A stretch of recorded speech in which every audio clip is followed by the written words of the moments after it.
Chers amis, bonsoir. Comme vous le savez, le virtuel et l'informatique prennent une place de plus en plus importante dans notre vie de tous les jours.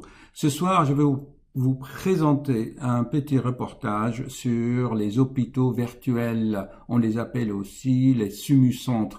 C'est là où on apprend, on se perfectionne, on s'entraîne à maîtriser les gestes qui sauvent et à éviter les erreurs médicales. En ma qualité de cardiologue, quand je réanimais les arrêts cardiaques, croyez-moi, chers amis, chaque seconde compte. Il fallait avoir une méthodologie, une maîtrise de la situation, de l'intuition et précéder les événements. Car, chers amis, le but de cette vidéo, c'est de vous transmettre que notre cerveau a besoin de travail. On doit l'entraîner avec une méthode, une régularité, car notre cerveau reconstruit notre réalité à chaque instant. Il travaille sans cesse. Je vous l'avais présenté dans d'autres vidéos. Bon reportage et à bientôt. Partagez pour au moins se remémorer les gestes qui sauvent.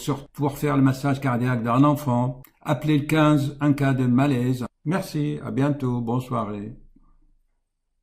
Si l'apprentissage des futurs médecins passait dorénavant par la simulation, bloc opératoire, salle de naissance ou encore imagerie, il y a en France un centre unique en son genre qu'on appelle le SIMU Santé. Il est basé à Amiens et cet espace de simulation de 4000 m² a reproduit de façon extrêmement réaliste toutes les salles d'un hôpital. L'objectif du SIMU Santé, c'est de permettre l'apprentissage des futurs soignants et le perfectionnement des médecins en étant au plus proche du réel. Reportage Delphine Renaud, Timothée Derex et Nathalie Vincenti. Ça va monsieur ?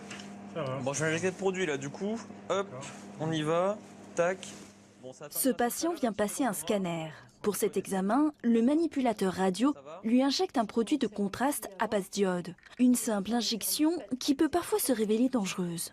Je commence à avoir du mal à respirer. Vous avez du mal à respirer? Attendez. Hop. Sybelle, tu peux venir s'il te plaît? Attendez.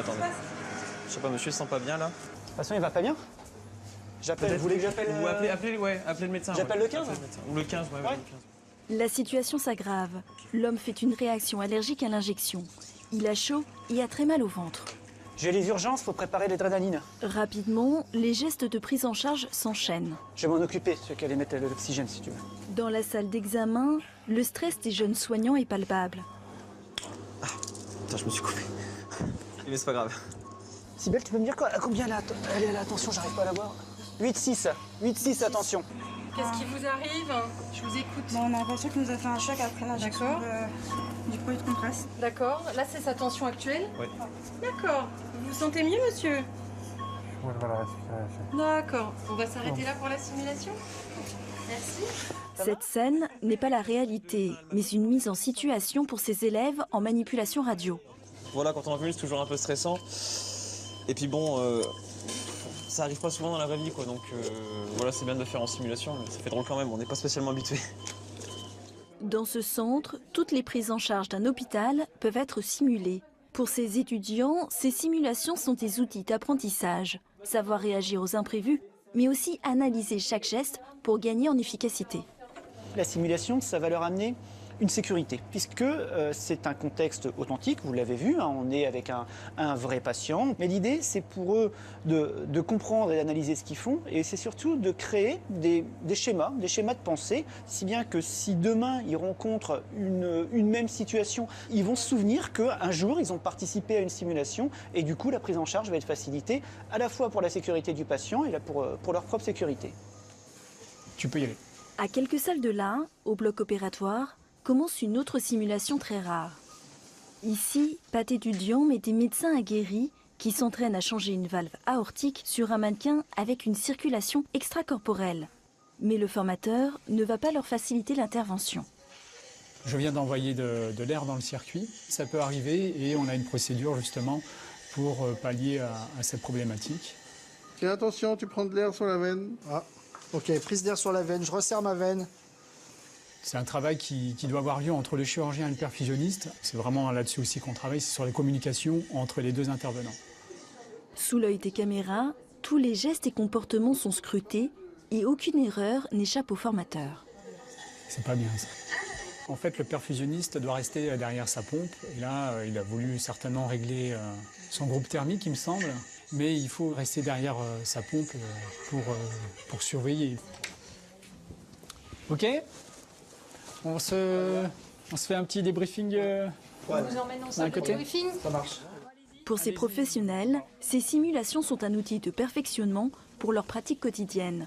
C'est aussi l'occasion de rappeler les erreurs qui peuvent parfois se révéler fatales pour les patients. Il y a juste un moment de la simulation où, Romain, tu as quitté ton poste pour aller vérifier quelque chose. Oui, sur le groupe thermique, oui. Je me suis rendu compte qu'après, c'était une bêtise puisque je ne dois pas quitter mon poste. D'accord. Et j'aurais dû faire appel à l'interne d'anesthésie, par exemple, pour qu'elle aille vérifier le groupe thermique et me dire s'il était fonctionnel ou pas. Il faut que l'œil du perfusionniste soit là, quoi. Voilà. Et donc, oui, je me suis rendu compte que j'avais fait une erreur à ce moment-là.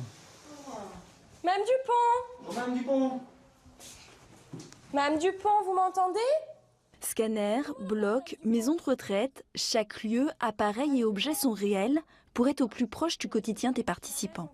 On apprend mieux si on est au lit du malade, si on est au domicile, plutôt que dans une salle de classe. Et on apprend mieux en faisant. Donc l'intérêt, il est là, il est de faire pour apprendre à faire. En plus, quand on le fait en simulation, on l'apprend en sécurité. C'est une sécurité pour le futur patient, ça on imagine bien, mais c'est aussi une sécurité pour l'apprenant. Je peux refaire plusieurs fois, je peux me tromper. Ça n'a pas d'importance puisque je le fais sur un mannequin ou je le fais avec un acteur. C'est cela l'intérêt, c'est pouvoir le faire en toute sécurité, apprendre, apprendre et apprendre encore. La Haute Autorité de Santé souhaite développer ce type d'expérience. Aujourd'hui en France, il existe une trentaine de centres de simulation.